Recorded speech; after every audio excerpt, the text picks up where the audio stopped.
I'd say a couple things. Cost reporting's really, it's always been necessary, but it's always come through a lot. Originally, a lot of, basically think of it like calling them. Hey, what's that cost? Okay, that's what I recorded. What's that cost over here? Great, I recorded that. And by the time you finish your day's work, the next day you want to do the next set of costs and find out what they are. But you got to go back to the first cost and double check them, right? Like that, I'm using day to day, but let's pretend week to week, month to month, right? If you're looking, for example, we just recently did a kitchen renovation. Great example. The stove that we bought, the stove that just the gas range that cooks a bunch of stuff.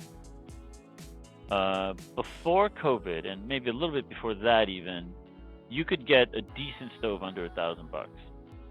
These days, you're looking at 8 to 15,000. So it went up 8x in price, $8,000 in price over, let's call it, or at least $5,000 in price. So let's call it 5x over 5 years. Every year, that means it doubled its original price, or it added another $1,000.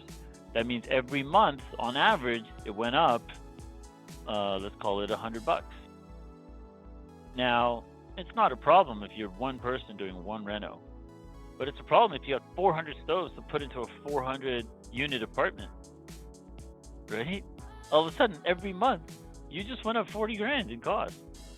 That's a huge problem. So it's when you multiply those numbers that you see that problem. And so cost progress reporting has now gone right down to the supply chain level because costs are not stable.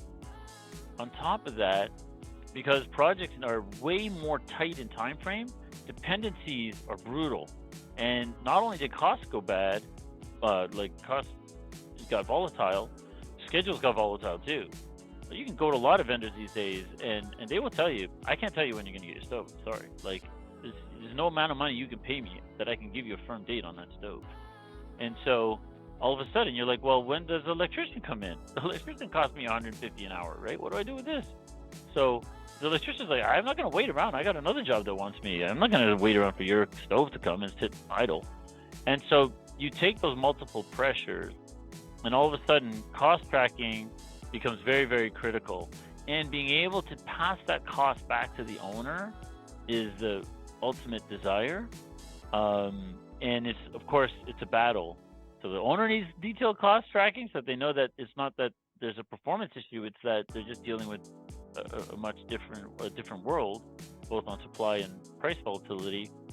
And the cost tracking for the intermediate, whether it's the GC or the sub, needs to be very detailed as well so that they can quickly report to the owner. If they're 2 months late, owner's gonna be like, too bad. That cost is done. You've already signed it, so you need to finish the project at your cost. Too bad.